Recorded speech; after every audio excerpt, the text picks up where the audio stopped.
كده شايفين ولا في مشكلة؟ ماشي، حلو. يلا بينا نبتدي. طيب، اول حاجة انا هعمل نيو دوكيمنت. ثانية واحدة. ماشي، انا بحب اشتغل على 2000 بيكسلز. في 100 ممكن تشتغل على 72، بس خلينا في 100. ماشي. وهندخل التصميم ده.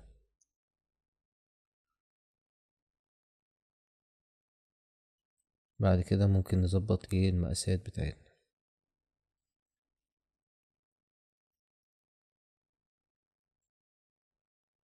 طيب، انا في حاجة نسيت اعملها، فهنفتح فايل جديد. معلش. وهنفعل الارت بورد دي، وهقول لكم ليه دلوقتي.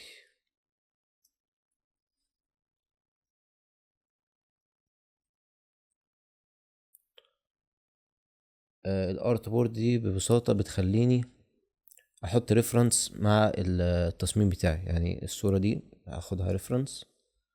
ماشي، وهقدر احطها هنا. مجرد ما اجيبها كده هتبقى معايا بره التصميم. ماشي. طيب. ماشي، جميل. طيب. دلوقتي في مشكلة طبعا في مشكلة في التكست، وفي مشكلة في الإضاءة. تمام، بس يعني التصميم جميل، وينفع يبقى السوشيال ميديا كويس جدا، مفيهوش اي مشكلة. بس انا معلش، انا بحب ايه؟ تبقى الاضاءة بتاعتي مظبوطة وكل حاجة مظبوطة. وعندي كده مبدأ كده، لو الشغل بتاعك مش او الفكرة بتاعتك مش قوية، فهتبتدي يعني تحسن التصميم بتاعك بقوة التنفيذ بتاعتك. تمام، فاحنا هنحاول يعني نطبق نفس الكلام ده، ونشوف الحاجات ال الأساسية اللي ناقصة ونشتغل عليها. تمام. فخليني أول حاجة كده نشيل التكست ده كده. ممكن نجرب. لا، خليني كده أجرب، يمكن يريحنا. أهو شالهولي أهو. ماشي. أوكي. حلو. تمام. وهنبتدي ندرس الإضاءة بتاعتنا ماشية ازاي، والمفروض تبقى عاملة ازاي. طيب. خلينا نبص كده. يعني دي تقريبا نفس مصدر الإضاءة بتاعتنا. تمام. الإضاءة قوية وشبه قريبة. تمام. فعاملة لنا بقعة كبيرة كده على الأرض، اللي هو الإضاءة بتاعتنا. تمام. والشادو هتلاقيه واخد نفس لون الجزء ده. تمام. ليه واخد نفس لون الجزء ده؟ ليه مش غامق؟ لأن ببساطة لو حاجة لونها أحمر وعليها إضاءة، فممكن تبقى تدي لون برتقاني شوية. تمام. طب لو مش عليها إضاءة هتبقى حمرا تاني، مش هتبقى حمرا مغمقة مثلا. تمام. بتفضل حمرا زي ما هي. فنفس الكلام هنا عندك لونها كحلي، فطبيعي الجزء اللي مفهوش نور هيبقى لونه كحلي، مش هيبقى اسود شبه اللي فوق ده. تمام. دي اول حاجة بالنسبة للارض.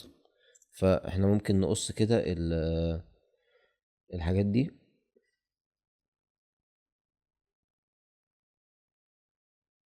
ادي واحد.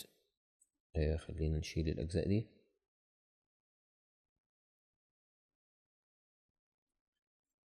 وناخد كمان البرجر بتاعنا.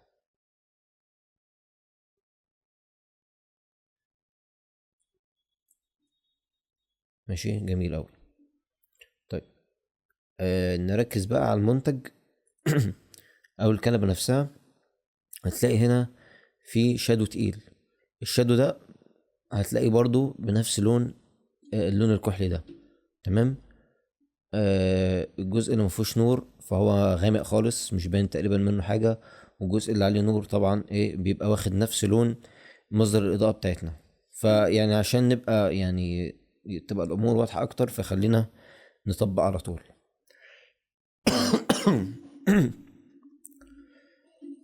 يلا بينا. هنبتدي نغمق الجزء ده. تمام. أنا عارف إن هو على مصدر الإضاءة، بس احنا هنرسم الإضاءة من أول وجديد. ماشي. هنغمق كده. اكن مش عليها اي اضاءة ولا اي حاجة.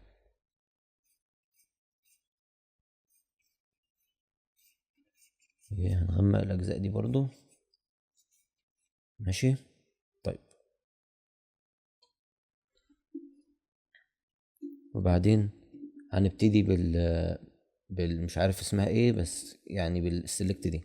تمام، هنستخدم شكل دائري شبه ده اللي هو نفس شكل الإضاءة بتاعتنا. تمام، هنعمل كده مثلا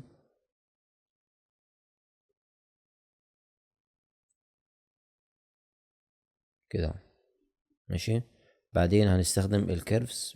انا بحب استخدم الكيرفز لان هي يعني كنترول اكتر من اي حاجة تانية. ماشي. فهنبتدي نرفع من النص كده بالراحة، وبعدين نيجي عند الاوبشن دي او البروبرتيز، هندوس على الماسك، هتفتح لنا القائمة دي. وبعد كده هنعلي الفيزر شوية. احنا شغالين بالريفرنس، يعني انا مش بجيب حاجة من دماغي. تمام. فعندك البقعة اهي، وهتلاقي ان هو الاضاءة معمول لها بلور شوية. فاحنا هنعمل نفس الكلام، هنعلي الفيزر ده كده، واحنا كمان. جميل اوي. طيب جميل اوي. ماشي. دي اول حاجة. خلينا نرسم الجزء بتاع النور ده. يعني انا عايز يبقى فيه هنا شكل ايه اكتر، يعني شكل واقعي اكتر. فممكن نعمل ايه؟ هنيجي بالاداة دي مثلا. ماشي. وممكن نعمل اضاءة كده مثلا، وواحدة كده، وواحدة كده.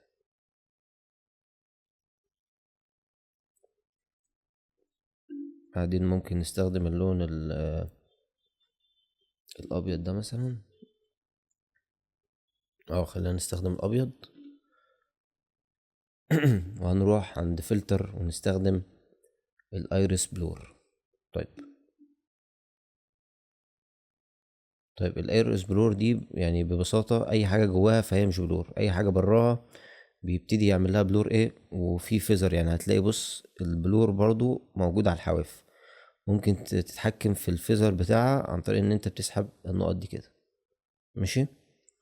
لو دوست الت هتلاقي نفسك بتتحكم في جزء واحد بس، او في بوينت واحدة بس. ماشي. فاحنا خلينا نطلع دي فوق كده. ماشي كده هون. خلينا نعلي البلور للاخر كده. ممكن نسحب دي لجوه بحيث البلور يبقى لجوه، وفي نفس الوقت ما ياكلهاش كلها، يعني ما يبقاش كده. لا، انا عايز يبقى ليها شكل مثلا كده. ماشي. ممكن نعمل دي كده بس مش هتفرق قوي. ماشي. اوكي. وبعد كده ممكن بالماسك نمسح الحاجات دي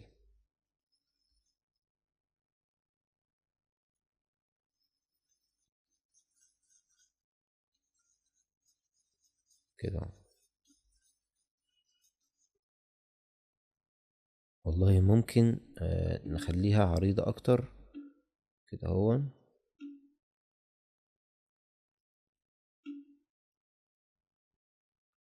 مثلا كده.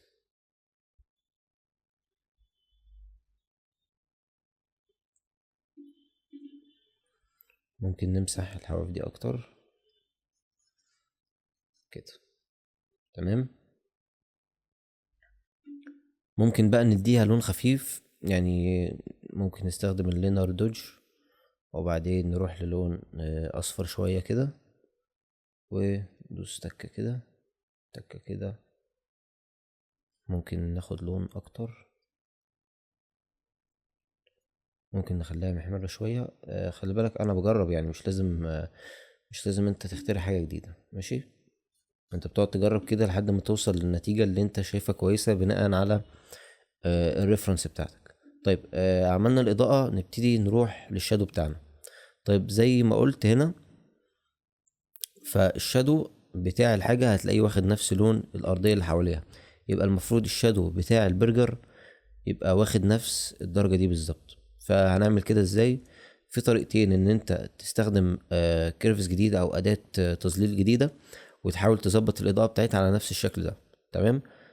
بس الطريقة اللي انا بحبها، ويعني هي دي اللي مساعدني فيها الرسم، هي ان انا هاجي عند اللاير اللي انا عامل عليها الاضاءة، وهبتدي امسح منها الاجزاء المضيئة بتاعتها.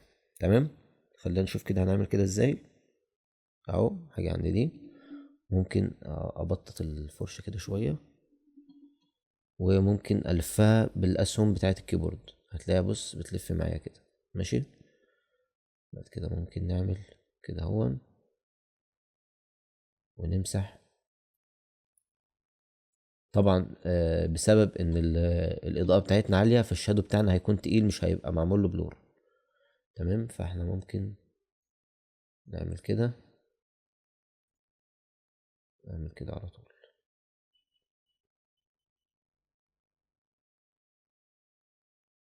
كده. والله ممكن تبقى كلها بقى بالشكل ده. ماشي. ممكن عند البرجر نفس الكلام، هيبقى عامل كده.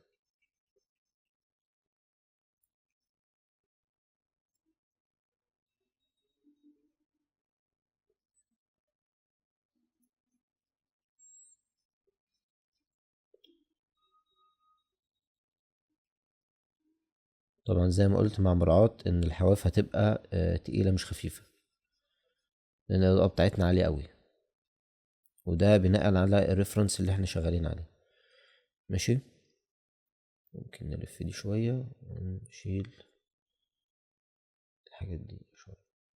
والله بص، يعني انا جات لي فكرة دلوقتي في دماغي، وهي ان انا ممكن اخلي الاضاءة تيجي هنا. ليه بقى؟ عشان اعمل كده واجي عند color dodge، ممكن اخفف البرش شوية واعمل كده. ممكن امسح الحواف بحيث اخلي دي مضيئة كده، يعني شكل جمالي. فزي ما انت شايف كده، انا وانا شغال بتجيلي افكار فببتدي اطبقها. مش شرط عشان قلت هعمل فكرة معينة فهي دي الفكرة اللي انا هعتمد عليها. تمام. ممكن نعمل كده.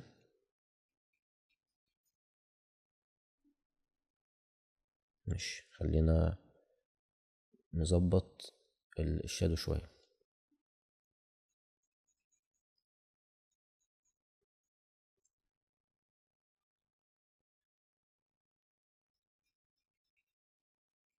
كده. طبعا في طريقة تانية اللي تقريبا كل الناس بتستخدمها، وهي ان انت لأ، خلينا نرجع الإضاءة تاني زي ما كانت.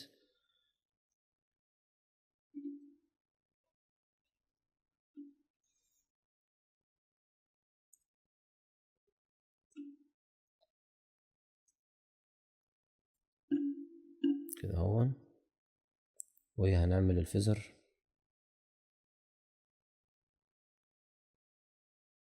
ماشي. الطريقة التانية اللي كل الناس بتحبها، وهي ان هي بتجيب المنتج كده وتقوم جاية عكساه على الأرض عشان تاخد نفس الشكل. صح؟ انتوا يعني غالبا بتعملوا كده.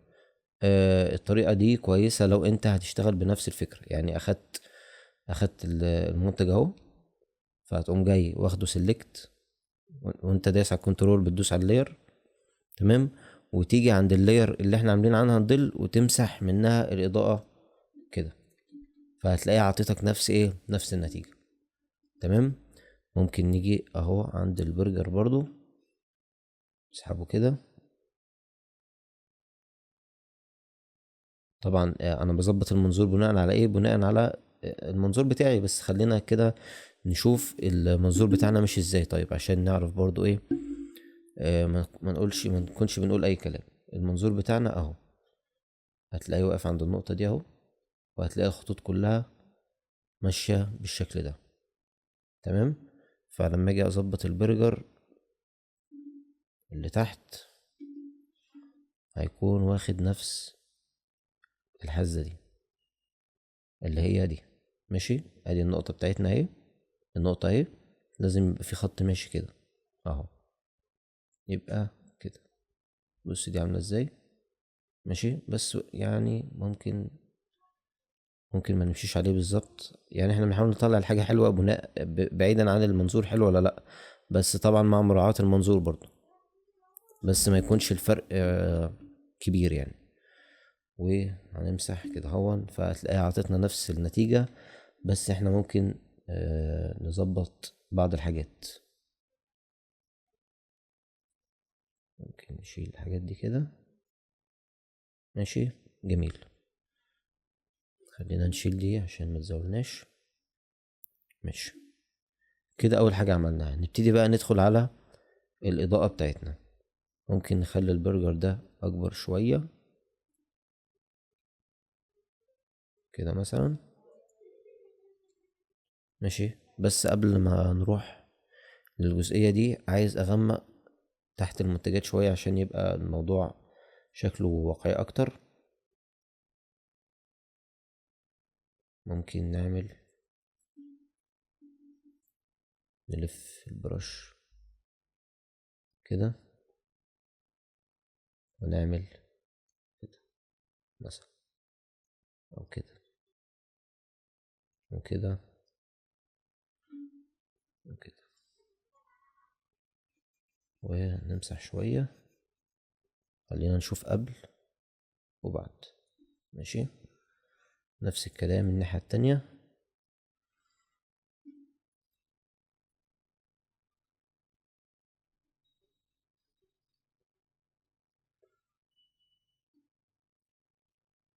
طبعا انا عشان بستخدم قلم فهو جايب لك البراش بالشكل ده، ولكن انت ممكن تستخدم الهاردنس. ماشي، وستايلز من هنا.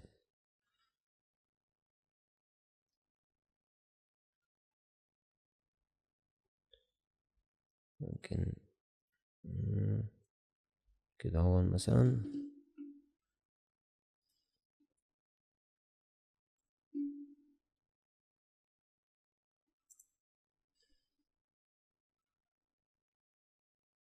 وبعدين ممكن نخفف الاوباسيتي ونمشي معاه كده. ماشي، ممكن نخففه شوية كده هو. خلينا نشوف قبل وبعد. تمام. تمام. هنيجي بقى عند البرجر نعمل نفس الكلام، عشان الإضاءة تقيلة والحاجات اللي حواليها زي ما انت شايف غامقة، فاحنا هنحاول نغمق البرجر بالشكل ده. هنسحب دي كده تحت. ماشي، وبعد كده نزود الكونتراست عن طريق ان احنا نسحب من النص كده. ماشي، ممكن كده. انا عارف ان هي غامقة قوي، بس احنا لسه ما عملناش الإضاءة. تمام. ماشي، بعدين بص بقى الطريقة دي، عشان الطريقة دي غريبة شوية. هنجيب المنتج او اللاير بتاعت المنتج ونعمل لها دوبليكيت فوق اللاير الغامقة دي. هنجيبها كده. ماشي، بعد كده نعمل لها كليبنج ماسك وندوس كنترول بي، ونديها اللون اللي احنا عايزينه. يعني الاضاءة هنا لون اصفر، فاحنا هنديه افكت اصفر كده شوية. ممكن حاجة لون احمر، ممكن حاجة كده مثلا. ماشي، ممكن نعمله سكرين عشان يدينا ايه اضاءة اقوى شوية. لو حسيتها برضو غامقة فانت ممكن كنترول ام، هتفتح لك الكيرفس وتبتدي تفتح شوية. ماشي، فانا ممكن اعمل كده. ماشي، هفتح الماسك واعكسه بالكنترول اي، وبعد كده هبتدي ارسم الاضاءة بتاعتي. ممكن نعمل كده.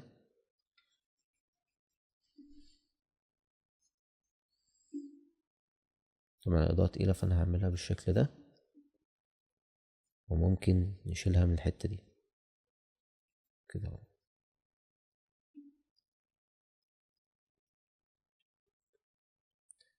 طبعا شايف الغمقان ده انا حاسه مسود، يعني انت لو بصيت في الجزئية دي هتلاقيه مسود شوية. فاحنا هنيجي عند الكيرفس اللي احنا عملناها غمقنا بيها، وخلينا نفتح الريد ونسحب من النص كده، هتلاقيها محمرة كده. ولو نزلنا تحت هنلاقيها مزرقة شوية. فانا عايز تبقى واخدة ماجنتا. ممكن تبقى كده. كده مظبوطة. نشوف قبل وبعد. ماشي. نمسح دي، وبعد كده بقى خلينا نعمل زوم، ونشتغل على الحاجات اللي احنا عايزينها عايزينها تنور، وفي نفس الوقت ما تكونش حرقة التصميم. يعني انا شايف التصميم كله غامق، فانا مش عايز اوصل للحتة دي. فانا هبتدي افتح تفاصيل كده، مثلا زي ده مثلا.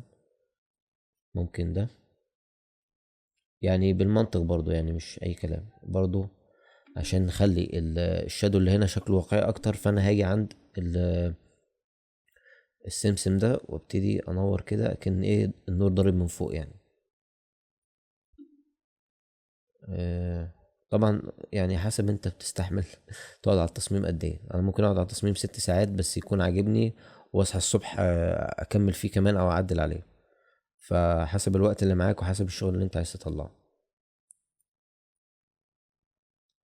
ممكن ده كده كمان، ده كده. ماشي ماشي. بعد كده نيجي هنا مثلا نعمل نفس الكلام. ممكن نعمل دي كده اهو عشان يبقى فيه لسعة اضاءة. نفس الكلام هنا كده اهو.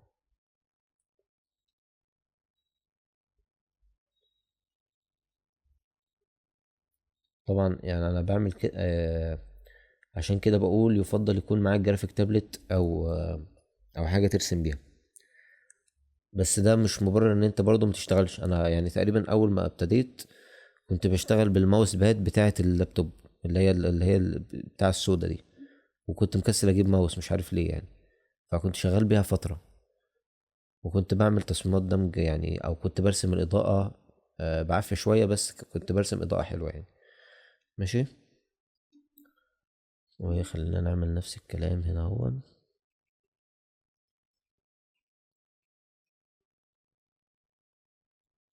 كده.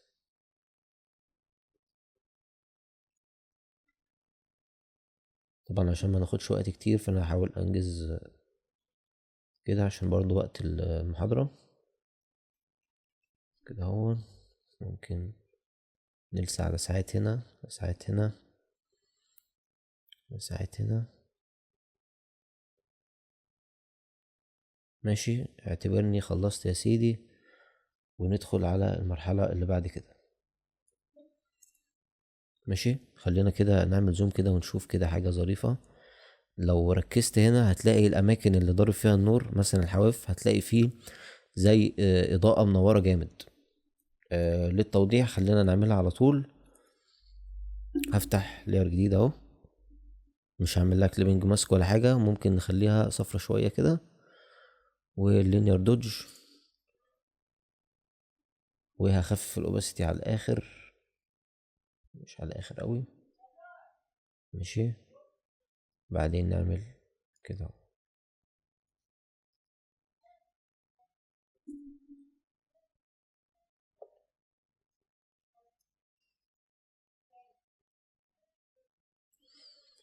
تمام. طبعا احس ان انا افورت شوية، فاحنا ممكن نخفف الاوباسيتي ونمسح الحواف اللي هي باينة قوي دي.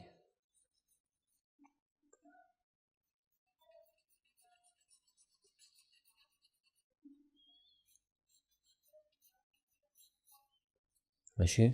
نفس الكلام في الحتت دي كده. كده هون كده. ممكن نعمل كده. ممكن نغير دي نخليها كلر دوج مثلا.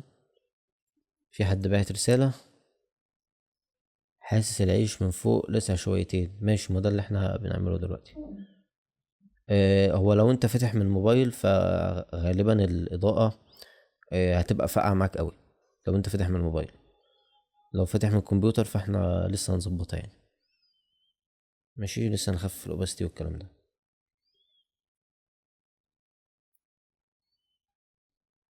بعدين يا جدع، في حد يعدل على المحاضر يا جدع؟ يا جدع ارحمه شوية بقى. ماشي. ممكن كده.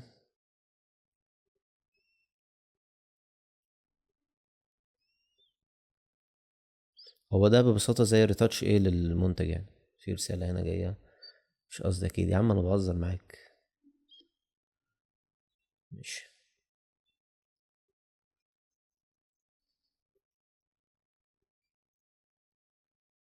طبعا الاجزاء دي غامقة شوية فمش هيكون فيها لسعة.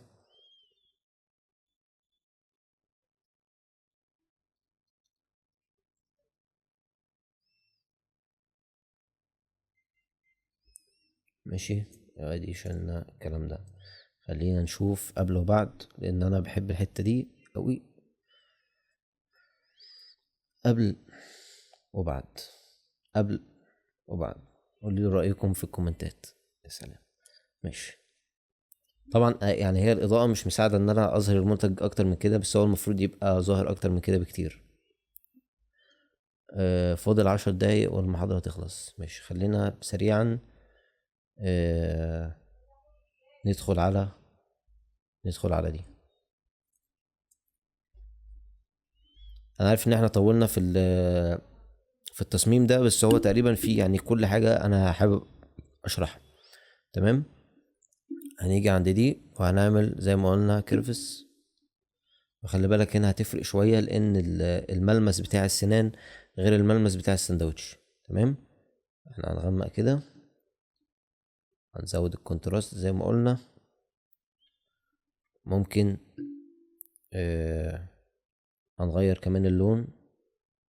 ممكن نديه ماجنتا شوية، حاجة كده. ممكن نديله حتة احمر كده. ايوه. ماشي جميل. بعدين ممكن نفتح لير جديدة، وهناخد من نفس الاجزاء الغامقة اللي هنا، وممكن نعمل كده عشان تبقى واقعية اكتر.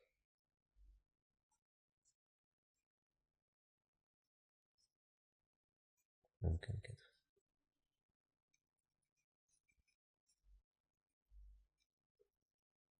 ماشي. ممكن كمان نغمق الاجزاء دي اكتر، اللي هي الاجزاء اللي مفيهاش اضاءة. خلينا ناخد من نفس اللون ده، ونغمق براحتنا. ممكن الحتت دي تبقى غامقة برضه. نفس اللون ده. انا مش عارف حتة الاضاءة دي هتنفع ولا لا، بس انا يعني ايه زي ما قلت لك بجرب واشوف ايه اللي هينفع. انا بحاول ارسم الاضاءة كما انزلت زي ما بيقولوا. ماشي. او يعني على الاقل دي طريقتي في التصميمات. اوقات التصميم بيبقى وحش بسبب ان انا مبوظ الاضاءة، بس هي الاضاءة بتكون يعني على قد ما اقدر واقعية اكتر. في حد بيتكلم؟ مفيش حد بيتكلم.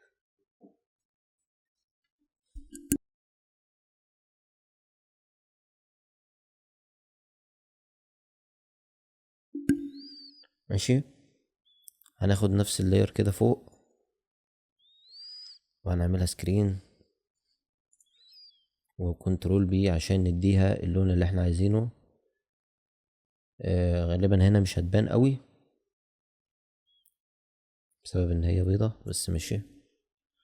كنترول اي، ونبتدي نرسم الاضاءة بتاعتنا.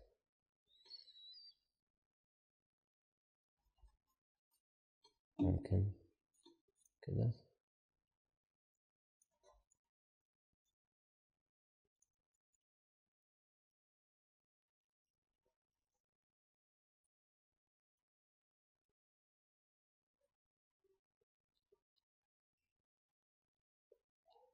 طبعا دي اسنان، ف ولونها ابيض كمان، فانعكاسات الاضاءة حاول تكون حد قوي. يعني انا هتلاقيني مش بعمل كده مثلا.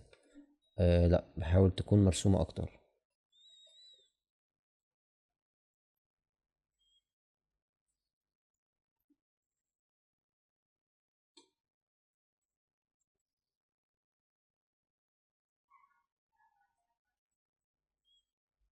ماشي. ممكن كده.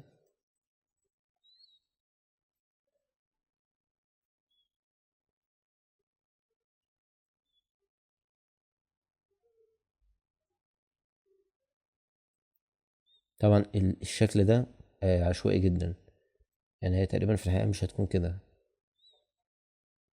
بس حسيت شكلها هيكون يعني نوعا ما مقبول. ممكن نستخدم حتة كده وحتة كده، وعشان ما ننساش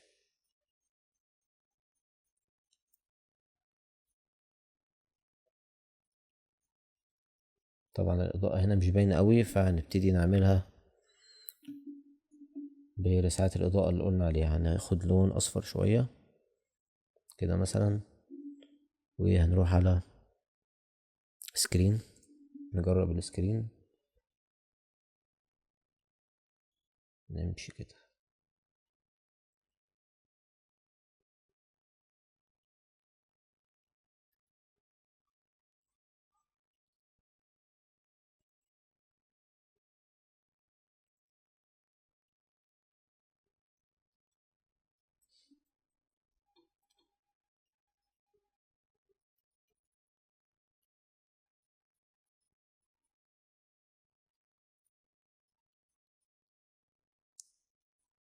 برضو الإضاءة هنا عايزة تتلسع أكتر، فاحنا هنضطر آسفين إن احنا نلونها بلون أبيض.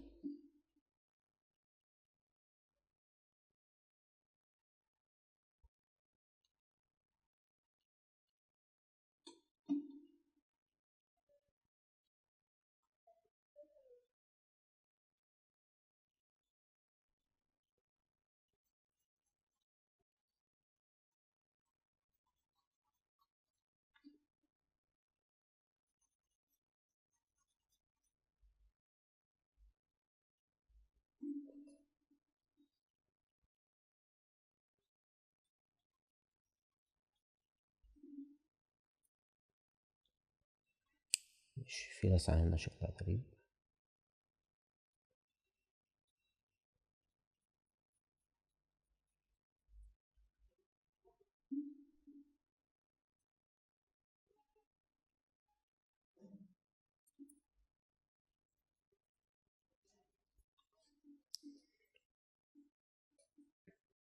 ماشي، ده بشكل مبدئي الشكل بتاعنا، وخلينا نشوف قبل وبعد. حد هيعلق تاني ولا أكمل؟ ماشي بص، قبل وبعد، قبل وبعد. ماشي. تعالى نعمل التكست، وفكرني التكست كان مكتوب ايه.